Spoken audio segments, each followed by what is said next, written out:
Hello welcome to competitive exams library. Video చూస్తున్న వాళ్ళు ఇంకా సబ్స్క్రైబ్ చేయకుండా చూస్తుంటే తప్పకుండా ఛానల్ని సబ్స్క్రైబ్ చేసుకుని ఫాలో అవ్వండి. మీకు మంత్లీ కరెంట్ అఫైర్స్ పీడిఎఫ్స్ కానీ, last 6 months, last 12 months current affairs కానీ, అలాగే 50కి పైగా స్ట్రాటజీగా టాపిక్స్ కూడా పీడిఎఫ్స్ అందుబాటులో ఉన్నాయి. Latest updated who is who అన్ని రకాల పీడిఎఫ్స్ ఇంగ్లీష్, తెలుగు 2 లాంగ్వేజ్లో అందుబాటులో ఉంటాయి. ప్రింట్ తీసుకునే విధంగానే ఉంటాయి. ఎవరికైనా పీడిఎఫ్స్ కావాలంటే లింక్ డిస్క్రిప్షన్లో ఉంటుంది, ఒకసారి చెక్ చేయండి. ఈ వీడియోలో మనం March month important current affairs topic wise part 2 video అయితే చూద్దాం. మొట్టమొదటిగా సెకండ్ వీక్ లోని ఇంపార్టెంట్ అపాయింట్మెంట్స్ నియామకాలతో అయితే స్టార్ట్ చేద్దాం. Vikas Kaushal appointed as the CMD chairman and managing director of Hindustan petroleum corporation. HPCL ఉంది కదా, హిందుస్థాన్ పెట్రోలియం కార్పొరేషన్ కి చైర్మన్ అండ్ మేనేజింగ్ డైరెక్టర్ గా వికాస్ కౌశల్ అయితే నియమితులయ్యారు. సో విక్కీ కౌశల్ ఫేమస్ కదా, విక్కీ కౌశల్ గుర్తుపెట్టుకోండి, ఆ విధంగా మీకు గుర్తుంటుంది. Next Takashi Nakajima named the new president and CEO of Honda cars India. Honda cars ఇండియాకి కొత్త అధ్యక్షుడిగా అండ్ సిఇఓగా తకాషి నకాజిమా అయితే నియమితులయ్యారు. Atul Kumar Goyal assume the charge of CEO of Indian bank association. Indian bank association కి సంబంధించి సిఇఓ చీఫ్ ఎగ్జిక్యూటివ్ ఆఫీసర్ గా అతుల్ కుమార్ గోయల్ అయితే బాధ్యతలు స్వీకరించారు. Arun Mammen elected as the new automotive tire manufacturer association ATMA chairman. ATMA అంటే ఏటీఎంఏ, ఆటోమేటివ్ టైర్ తయారీదారుల సంఘం. ఓకే, ఇంగ్లీష్ లో చూసుకోండి, new automotive tyre manufacturer association. దీనికి చైర్మన్ గా అరుణ్ మామోన్ అయితే నియమితులయ్యారు. Small cap stock GRM overseas limited roped the Bollywood director Salman Khan as the brand ambassador. Small cap stock అయిన GRM overseas limited కంపెనీకి మనకి బాలీవుడ్ నటుడు సల్మాన్ ఖాన్ అయితే బ్రాండ్ అంబాసిడర్ గా నియమించడం జరిగింది. ఇది ఒక ఎఫ్ఎంసీజీ బ్రాండ్ మనకి. నెక్స్ట్ మార్చ్ సెకండ్ వీక్ లోని ఇంపార్టెంట్ అవార్డ్స్, ముఖ్యమైన అవార్డులు చూద్దాం. నెక్స్ట్ ఐఫా అవార్డ్స్ 2025 చూసుకున్నట్లయితే దీంట్లో బెస్ట్ పిక్చర్ గా మనకి లపాటా లేడీస్ చిత్రం, ఎక్కువ అవార్డ్స్ మనకి లపాటా లేడీస్ చిత్రమే ఐఫా అవార్డ్స్ లో గెలుచుకోవడం జరిగింది. అలాగే బెస్ట్ డైరెక్టర్, ఉత్తమ డైరెక్టర్ గా కూడా ఈ లపాటా లేడీస్ డైరెక్ట్ చేసిన కిరణ్ రావు. అలాగే best performance in leading role male వచ్చేసరికి, బెస్ట్ యాక్టర్ వచ్చేసరికి బూల్ బులయాతి చిత్రంలో నడిచినందుకు గాను కార్తీక్ ఆర్యన్ కి, best performance in leading role female వచ్చేసరికి లపాటా లేడీస్ చిత్రంలో నడిచినందుకు గాను నితాన్షి గోయల్ కి, outstanding achievement in Indian cinema award వచ్చేసరికి రాకేష్ రోషన్ కి అయితే లభించడం జరిగింది.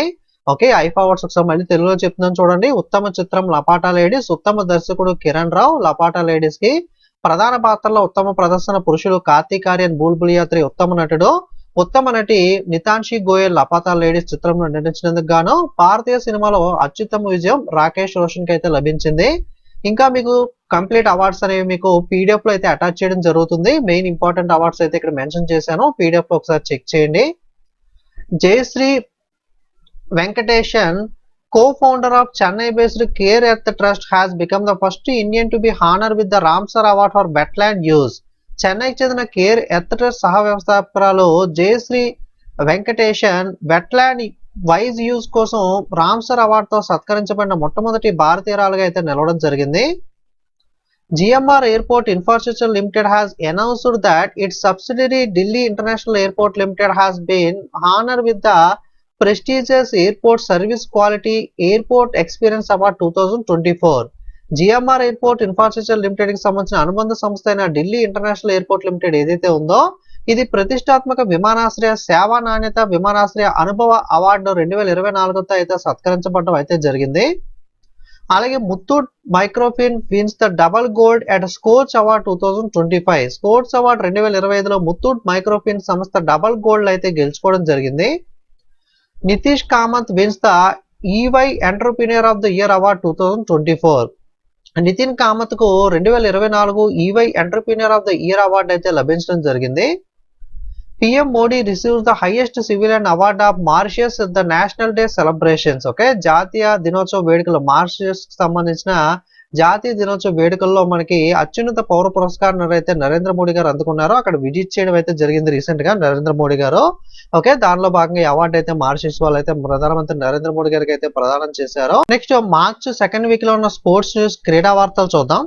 BCCI Vice President Rajiv Shukla will represent India as the executive board member on the Asian Cricket Council board. Okay, మనకి భారత క్రికెట్ నియంత్రణ board of control for cricket in India ఉపాధ్యక్షుడిగా ఉన్న Rajiv Shukla Asia cricket council ACC బోర్డులో executive board సభ్యునిగా అయితే భారతదేశం తరఫున ప్రాతినిధ్యం అయితే వహించనున్నారు. అంతకుముందు జైషా ఉండేవాళ్ళు, ఇప్పుడు ఆయన ఐసీసీకి షిఫ్ట్ అవడంతో ఈయన అపాయింట్ చేయడం అయితే జరిగింది. ఐసీసీ ఛాంపియన్స్ ట్రోఫీ రీసెంట్ గా ముగిసింది కదా. క్రికెట్ కి సంబంధించిన ఈ ఐసీసీ ఛాంపియన్స్ ట్రోఫీని మనకి ఇండియా అయితే గెలుచుకోవడం జరిగింది. రన్నర్ గా న్యూజిలాండ్ ఉంది. ప్లేయర్ ఆఫ్ ద సిరీస్ గాను, మోస్ట్ రన్స్ చేసిన ప్లేయర్ గాను రచిన్ రవీంద్ర 263 రన్స్ తో నిలిచాడు. అత్యధిక వికెట్లు మ్యాథ్ హెన్రీ 10 వికెట్స్ తీయడం జరిగింది. Okay, Rachin Ravindra, math henry వీళ్ళందరూ కూడా మనకి న్యూజిలాండ్ ప్లేయర్స్. మనకి ప్లేయర్ ఆఫ్ ద మ్యాచ్ గా మనకి రోహిత్ శర్మ అయితే నిలిచాడు. ఓకే, ఐసీసీ ఛాంపియన్స్ ట్రోఫీ విజేత Bharat, runner New Zealand, player of the series and అత్యధిక పరుగులు రచిన్ రవీంద్ర 263, అత్యధిక వికెట్లు math henry 10, player of the match మనకి రోహిత్ శర్మ. అలాగే Virat Kohli and Rohit Sharma break the Yuvraj Singh record for the most ICC final appearance. ICC finals లో అత్యధికంగా ఆడిన ఆటగాళ్లలో ఉన్న యువరాజ్ సింగ్ రికార్డును విరాట్ కోహ్లీ, రోహిత్ శర్మ బద్దలు కొట్టడం జరిగింది. Indian football icon Sunil Chhetri has unexpectedly return to the national team at the age of 40. Bharat football player Sunil Chhetri football నుండి రిటైర్మెంట్ ప్రకటించాడు. కాకపోతే రీసెంట్ గా 40 వయసులో మనకి తిరిగి రిటైర్మెంట్ క్యాన్సిల్ చేసుకుని జట్టులోకి తిరిగి రావడం అయితే జరిగింది. Harry Brook England player withdraws from IPL 2025. Okay, IPL auction లో మనకి హ్యారీ బ్రూక్ మనకి క్యాన్సిల్ చేసుకుని వైదొలగడం అయితే జరిగింది. సో ఈ విధంగా జరిగినందుకు గాను ఒక 2 years దాకా బ్యాన్ అయితే విధించే అవకాశం ఉందని చెప్పి న్యూస్ అయితే ఉంది. ఇంగ్లాండ్ ఆటగాడు హ్యారీ బ్రూక్ మనకి. Commonwealth games federation changes its name to Commonwealth sport on Commonwealth day 2025 officially announced on March 10. Commonwealth క్రీడల సమాఖ్య కామన్వెల్త్ దినోత్సవం సందర్భంగా కామన్వెల్త్ ఫెడరేషన్ ను తన పేరును కామన్వెల్త్ స్పోర్ట్స్ గా, ఓకే, కామన్వెల్త్ గేమ్స్ గా కాకుండా కామన్వెల్త్ స్పోర్ట్స్ గా అయితే చేంజ్ చేయడం జరిగింది. మార్చి 18 అధికారికంగా ప్రకటించారు. ICC player of the month awards మనకి ఎవ్రీ మంత్ ఇస్తూ ఉంటుంది కదా. జనవరికి సంబంధించిన అవార్డు ఫిబ్రవరి మంత్ లో అనౌన్స్ చేస్తారు, ఫిబ్రవరికి సంబంధించిన అవార్డుని మార్చ్ లో అనౌన్స్ చేస్తారు. ఓకే, సో ఫిబ్రవరికి సంబంధించి మనకి ప్లేయర్ ఆఫ్ ద మంత్ గా మేల్ ప్లేయర్ గా Shubman Gill Indian player, female player గా అలానా కింగ్ ఆస్ట్రేలియా అయితే గెలుచుకోవడం జరిగింది. ఫిబ్రవరి నెలకు సంబంధించి ICC player of the month male player గా శుభ్మన్ గిల్, ఫీమేల్ ప్లేయర్ గా అలానా కింగ్ ఆస్ట్రేలియన్ ప్లేయర్ అయితే ఎన్నికయ్యారు. ఓకే, ఫీమేల్ ఇక్కడ పురుషుడు అని పడింది, ఫీమేల్ ప్లేయర్ గా. Axar Patel appointed as the Delhi Capitals captain for IPL 2025. IPL start అవుతుంది కదా. ఢిల్లీ క్యాపిటల్స్ టీమ్ కి కెప్టెన్ గా అక్షర్ పటేల్ అయితే నియమితులయ్యారు.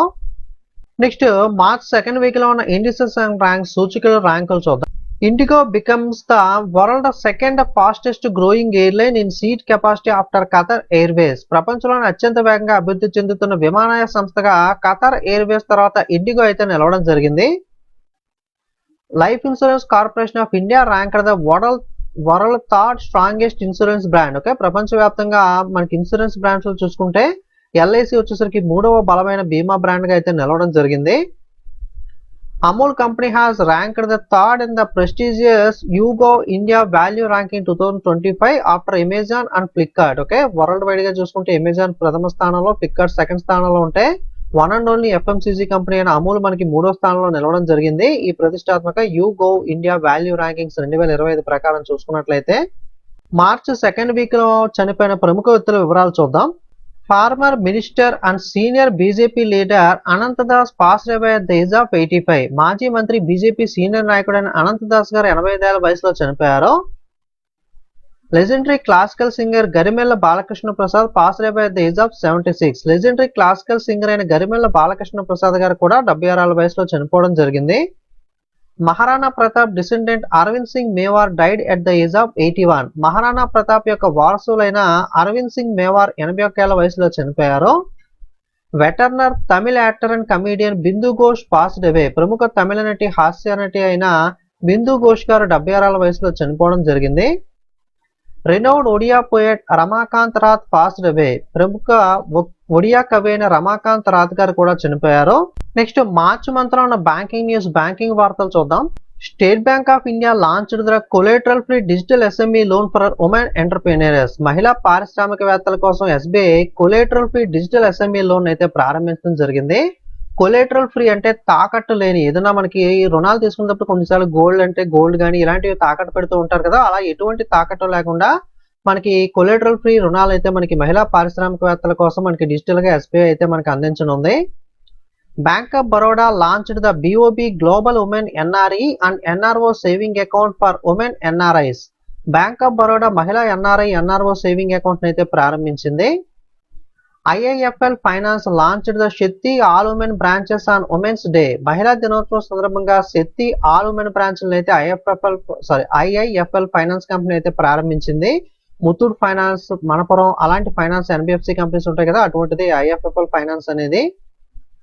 ICICI bank appointed the Kamal Wali as head of security operation. ICICI bank Kamal వాలిని భద్రతా కార్యకలాపాల అధిపతిగా అయితే నియమించడం జరిగింది. PhonePe launched the insuring heroes campaign for international women's day. అంతర్జాతీయ మహిళా దినోత్సవం సందర్భంగా ఫోన్ పే ఇన్సూరింగ్ హీరోస్ అనే ప్రచారాన్ని అయితే ప్రారంభించింది. Reserve bank of India to issue 100 and 200 bank notes with new governor signature. Okay, మనకి రీసెంట్ గా కొత్త గవర్నర్ అపాయింట్ అయ్యారు. తర్వాత మనకి 50 రూపాయల కొత్త నోట్లను మనకి కొత్త గవర్నర్ గారి సంతకాలతో తీసుకొస్తామని చెప్పారు కదా, అదే విధంగా ఇప్పుడు 100 and 200 నోట్స్ మీద కూడా ఈయన సంతకంతో మనకి కొన్ని కొత్త నోట్లను అయితే విడుదలైతే చేయనున్నారు. నెక్స్ట్ మార్చ్ 2nd వీక్ లో ఉన్న డిఫెన్స్ న్యూస్ రక్షణ వార్తలు చూద్దాం. Rajnath Singh becomes the first Russia మంత్రి to visit IAF institute of aerospace medicine in Bengaluru. బెంగళూరులో IAF institute of aerospace medicine సందర్శించిన తొలి రక్షణ శాఖ మంత్రిగా రాజ్నాథ్ సింగ్ అయితే నిలవడం జరిగింది. India Kyrgyzstan joint military exercise Khanjar 12 begins in Tokmok. Okay, Tokmok లో భారత కజకిస్తాన్ సంయుక్త సైనిక విన్యాసమైన కంజర్ 12 అయితే ప్రారంభమైంది. ఈ కంజర్ అనేది ఏ రెండు దేశాల మధ్యలో జరిగే ఎక్సర్సైజ్ అంటే భారత్ మరియు కిర్గిస్థాన్ మధ్య జరిగేది. ఇది టోక్మోలో రీసెంట్ గా జరిగింది. కజకిస్తాన్ వేరు, కిర్గిస్థాన్ వేరు. India science $248 million deal with Russia for advanced battle tank engines. అధునాతన యుద్ధ ట్యాంక్ ఇంజిన్ల కోసం రష్యాతో భారతదేశం $248 million ఒప్పందం పైన అయితే సంతకం చేయడం జరిగింది. The first training squadron 1TS of Indian Navy consisting of INS Sujata, INS Shardul, ICGS Veera successfully completed the visit to Phuket Deep Sea Port, Thailand. INS Sujata, INS Shardul, ICGS వీరాలతో కూడిన భారత నౌకాదళ యొక్క మొదటి శిక్షణ squadron Thailand లోని Phuket deep seaport సందర్శన విజయవంతంగా పూర్తి చేయడం అయితే జరిగింది. 6th edition of Coordinator Patrol and the 4th edition of Bilateral Exercise Bongo Sagar between Indian Navy and Bangladesh Navy conducted recently. Okay, రెండు ఎక్సర్సైజ్ మనకి భారత నావికాదళం మరియు భారత్ బంగ్లా మధ్య మనకి రెండు జరిగాయి. ఒకటి 6వ ఎడిషన్ అయిన కోఆర్డినేటర్ పెట్రోల్ అంటే కార్పెట్, అలాగే 4వ ఎడిషన్ అయిన ద్వైపాక్షిక విన్యాసమైన బొంగో సాగర్. ఈ బొంగో సాగర్ గానీ కార్పెట్ గానీ ఏ రెండు దేశాల మధ్యలో జరుగుతాయి అంటే ఇండియా మరియు బంగ్లాదేశ్ నేవీ మధ్య అయితే జరుగుతాయి. India is set to enhance the maritime security cooperation with the Mauritius through a wide shipping agreement, marking the significant step in the bilateral relation. ద్వైపాక్షిక సంబంధాలలో ఒక ముఖ్యమైన అడుగుగా వైడ్ షిప్పింగ్ ఒప్పందం ద్వారా మారిషస్ తో సముద్ర భద్రతా సహకారాన్ని బలోపేతం చేయడానికి భారతదేశం అయితే సిద్ధంగా ఉంది. మార్చ్ 2nd వీక్ లో ఉన్న సైన్స్ అండ్ టెక్నాలజీ న్యూస్ చూద్దాం. Jio partner with SpaceX to bring the Starlink internet to India. భారతదేశానికి స్టార్లింక్ ఇంటర్నెట్ ని తీసుకురావడానికి జియో SpaceX తో భాగస్వామ్యం అయితే కుదుర్చుకుంది.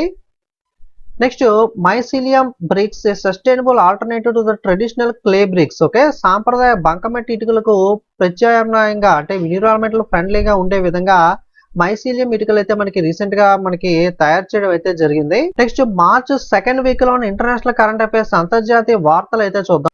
మార్చ్ 2nd వీక్ లో ఉన్న నేషనల్ న్యూస్ జాతీయ వార్తలు అయితే చూద్దాం. Madhav national park in Madhya Pradesh has been officially declared as India 58th tiger reserve. Madhya Pradesh లోని మాధవ్ జాతీయ ఉద్యానవనం భారతదేశంలో 58వ పులుల అభయారణ్యంగా అధికారికంగా అయితే ప్రకటించబడడం జరిగింది. Prime minister Narendra Modi embarked on the 2-day state visit to Mauritius on March 11, 2025. ప్రధానమంత్రి నరేంద్ర మోడీ గారు మార్చి 11, 2025న మారిషస్ లో 2 రోజుల అధికారిక పర్యటనకు అయితే బయలుదేరారు. Ayushman Bharat scheme expands to Delhi, millions to get the 5 lakh cover. Okay, మనకి ఫ్యామిలీకి 5 లక్షల దాకా ఆరోగ్య బీమాను అందించడం కోసం ఆయుష్మాన్ భారత్ పథకాన్ని కేంద్ర ప్రభుత్వం ప్రారంభించింది. దీన్ని ఢిల్లీకి కూడా విస్తరించడం అయితే జరిగింది. మార్చి 2వ వారంలో ఉన్న రాష్ట్రాల వారీగా ఉన్న స్టేట్స్ న్యూస్ చూద్దాం. Assam names electronic city after Ratan Tata. Assam electronic సిటీకి రతన్ టాటా పేరుని అయితే పెట్టడం జరిగింది. Uttar Pradesh has taken a significant step toward enhancing its immunization program by introducing the Rapid Immunization Skill Enhancement app. Okay, RAISE అంటే ర్యాపిడ్ ఇమ్యునైజేషన్ స్కిల్ ఎన్హాన్స్మెంట్. ఈ rapid immunisation skill enhancement RAISE app ను ప్రవేశపెట్టడం ద్వారా ఉత్తరప్రదేశ్ ఇమ్యునైజేషన్ కార్యక్రమాన్ని పెంచే దిశగా మైలురాయిని అయితే సాధించింది. Punjab launched the project Hifazat to strengthen women and child safety. మహిళా పిల్లల భద్రతను బలోపేతం చేయడం కోసం పంజాబ్ రాష్ట్ర ప్రభుత్వం హిఫాజత్ ప్రాజెక్ట్ అయితే ప్రారంభించింది. Bengaluru city university to be renamed after doctor Manmohan Singh. Bengaluru నగర విశ్వవిద్యాలయం పేరును డాక్టర్ మన్మోహన్ సింగ్ అయితే మార్చడం జరిగింది. Assam state government has announced the plans to launch its own satellite AssamSat to boost data access for crucial socio-economic initiative and enhance the border security. కీలకమైన సామాజిక ఆర్థిక కార్యక్రమాలను డేటా యాక్సెస్ ను బలోపేతం చేయడం, సరిహద్దు భద్రతను పెంచడం కోసం అస్సాం రాష్ట్ర ప్రభుత్వం తన సొంత ఉపగ్రహమైన అస్సాం సెట్ అయితే ప్రయోగించాలని ప్రణాళికలు అయితే చేయడం జరిగింది. ఓకే, అస్సాం సెట్ కాదు, Assam SAT. Tamil Nadu government replaces rupee symbol with Tamil letter. Okay, Tamil Nadu రాష్ట్ర ప్రభుత్వాలు రూపాయి చిహ్నాన్ని, మనకి రూపీ సింబల్ ఇలా ఉంటుంది కదా, దీన్ని తమిళ అక్షరంతో భర్తీ చేయడానికి అయితే మనకి రీప్లేస్ అయితే చేయడం జరిగింది. వాళ్ళు హిందీ వద్దని చెప్పి మనకి ఇష్యూ అయితే నడుస్తుంది కదా. Maharashtra distributes 17,000 crore to 2.38 crore women under Majhi Ladki Bahin Yojana. Majhi Ladki Bahin Yojana పథకం కింద మహారాష్ట్ర రాష్ట్ర ప్రభుత్వం 17,000 కోట్ల నుండి 2.38 కోట్ల మంది మహిళలకైతే పంపిణీ చేయడం జరిగింది. ఈ మంజీహి లడ్కీ బెహన్ యోజన పథకం కింద మహిళలకు, మనకి అర్హులైన మహిళలకు ప్రతి నెల 1,500 రూపాయలు అందజేయడం జరుగుతుంది. Odisha chief minister Mohan Charan Majhi on March 8th distributed 5,000 crore for 1.18 crore women beneficiaries of the state flagship program Subhadra Yojana. ఈ సుభద్ర యోజన పథకం అయితే ఒడిశా రాష్ట్రానికి సంబంధించింది. ఈ పథకం కింద 50,000 రూపాయలు 5 సంవత్సరాల కాల వ్యవధిలో మనకి మహిళలకు అయితే అందజేయడం జరుగుతుంది. ఓకే, ఒకేసారి కాదు, 5 సంవత్సరాలు డివైడ్ చేసి 50,000 అయితే మహిళలకు అయితే అందజేస్తారు. ఈ పథకాన్ని మార్చి 8న అంతర్జాతీయ మహిళా దినోత్సవం సందర్భంగా ఈ సుభద్ర యోజన పథకాన్ని ఒడిశా ముఖ్యమంత్రి మోహన్ చరణ్ మంజీహి గారు 1.18 కోట్ల మంది లబ్ధిదారులకు 5,000 కోట్లకు పైగా నిధులు అయితే విడుదల చేయడం జరిగింది. మార్చ్ సెకండ్ వీక్ లో ఉన్న మిస్లీనియస్ న్యూస్ చూద్దాం. Ola electric company becoming the first 2-wheeler electric vehicle manufacture in India to receive incentives under the PLI auto scheme. Okay, PLI అంటే ప్రొడక్ట్ లింక్డ్ ఇన్సెంటివ్స్ ఆటో పథకం కింద ప్రోత్సాహాలు అందుకున్న మొట్టమొదటి ద్విచక్ర వాహన తయారీ కంపెనీగా ఓలా ఎలక్ట్రిక్ కంపెనీ అయితే నిలవడం జరిగింది. మార్చి 2వ వారంలో ఉన్న ఇంపార్టెంట్ డేస్ అండ్ థీమ్ జాతీయ అంతర్జాతీయ దినోత్సవాలు చూద్దాం. మార్చి 8న ఇంటర్నేషనల్ ఉమెన్స్ డే, అంతర్జాతీయ మహిళా దినోత్సవాన్ని మార్చి 8వ తారీఖున అయితే జరుపుకుంటాము. థీమ్ వచ్చేసరికి for all women and girls rights equality and empowerment. 10th మార్చిన international day of women judges, అంతర్జాతీయ మహిళా న్యాయమూర్తుల దినోత్సవాన్ని మార్చి 10వ తారీఖున అయితే జరుపుకుంటాము. మార్చి 10న CISF రైజింగ్ డే కూడా జరుపుకుంటాం. CISF central industrial security force యొక్క వ్యవస్థాపక దినోత్సవం మార్చి 10న జరుపుకుంటాం. అలాగే 54th నేషనల్ సేఫ్టీ వీక్ అనే దాన్ని ఇండియా వైడ్ గా మార్చి 4 నుండి మార్చి 10 దాకా, ఓకే, మార్చి 4 నుండి 10 దాకా భారతదేశం అంతటా 54వ జాతీయ భద్రతా వారోత్సవాలను అయితే జరపడం జరిగింది. పై డే, ఓకే, పై అనే డేని మార్చి 14న జరుపుకుంటాం. పై అప్రాక్సిమేషన్ డే అనేది 22 జూలైని అయితే జరుపుకుంటాం. సో కన్ఫ్యూజ్ అవ్వకండి. పై డేని మార్చి 14న, పై అప్రాక్సిమేషన్ డే 22 జూలైన ఎందుకు జరుపుకుంటాం అంటే, పై అంటే ఎంత, 22/7 కదా. దీనికి మనకి ఎగ్జాక్ట్ వాల్యూ మనకి సాల్వ్ చేస్తే మనకి ఎంత వస్తుంది, 3.14 వస్తుంది. అంటే ఎగ్జాక్ట్ వాల్యూ అంతా 3.14, అంటే 3 అంటే మార్చ్, 14 అంటే మార్చ్ 14. అందువల్ల మార్చి 14న ఈ పై డే అయితే జరుపుకుంటాం. మార్చి 3వ నెల కదా. పై అప్రాక్సిమేషన్ అంటే ఎంత, డైరెక్ట్ గా మనకి పాయింట్స్ లో సాల్వ్ చేయకుండా అప్రాక్సిమేట్ గా 22/7 అని చెప్తాం కదా పై అంటే. కాబట్టి 22 జూలై అంటే 7వ నెల, అంటే జూలై 22వ తారీఖున పై అప్రాక్సిమేషన్ డే అయితే జరుపుకుంటాము. ఎగ్జాక్ట్ అయితే 3.14 కాబట్టి మార్చి 14న, అప్రాక్సిమేషన్ అంటే 22/7 కాబట్టి మనకి పై అప్రాక్సిమేషన్ 22/7 అయితే మనకి జరుపుకోవడం జరుగుతుంది. 15th మార్చిన వరల్డ్ కన్జ్యూమర్ రైట్స్ డే, ప్రపంచ వినియోగదారుల హక్కుల దినోత్సవాన్ని మార్చి 15న జరుపుకుంటాం. థీమ్ వచ్చేసరికి a just transition to sustainable lifestyles. Okay, ఇది మార్చి సెకండ్ వీక్ లో ఉన్న topic wise important current affairs అనేవి. పీడిఎఫ్స్ ఎవరికైనా కావాలంటే మంత్లీ కరెంట్ అఫైర్స్, వీక్ మనకి last 6 months, last 12 months static GK PDFs కానీ, అలాగే క్విజ్ కానీ, పీడిఎఫ్స్ అన్ని ఇంగ్లీష్ తెలుగులో ప్రింట్ తీసుకునే ఫార్మేట్ లోనే అందుబాటులో ఉంటాయి. వెబ్సైట్ లింక్ డిస్క్రిప్షన్ లో ఉంటుంది. వెబ్సైట్ బండిల్ పీడిఎఫ్ సెషన్ లోకి వెళ్ళి ఒకసారి మీరు పీడిఎఫ్ అయితే చెక్ చేయొచ్చు. వీడియో మీకు యూజ్ అయితే లైక్, కామెంట్, షేర్ చేయండి. ఇంకా సబ్స్క్రైబ్ చేయని వాళ్ళు సబ్స్క్రైబ్ చేసుకోండి. అలాగే వాట్సాప్, టెలిగ్రామ్, ఇన్స్టాగ్రామ్ లింక్స్ కూడా డిస్క్రిప్షన్ లో ఇచ్చాను. అందులో కూడా ఫాలో అవుతుంటే ఎటువంటి అప్డేట్స్ మిస్ అవ్వకుండా ఫాస్ట్ గా అప్డేట్స్ అనే వాటిని తెలుసుకోవచ్చు.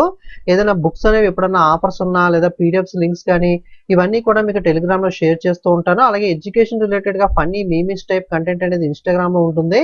ఒకసారి చూడండి, మీకు టైం పాస్ గా అప్పుడప్పుడు మీకు రిలీఫ్ కోసం అయితే యూజ్ అవుతుంది. అలాగే టెలిగ్రామ్ లో చూసుకున్నట్లయితే ఫాస్ట్ అప్డేట్స్ అనేవి ఏదైనా రిజల్ట్స్ కానీ మనకి కట్ ఆఫ్స్ కానీ విడుదలైనప్పుడు అటువంటి అప్డేట్స్ అనేవి మీకు ఫాస్ట్ గా టెలిగ్రామ్ లో ప్రొవైడ్ చేస్తూ ఉంటాను. కాబట్టి ప్రతి వాళ్ళు మిస్ అవ్వకుండా అందులో కూడా ఫాలో అవ్వండి.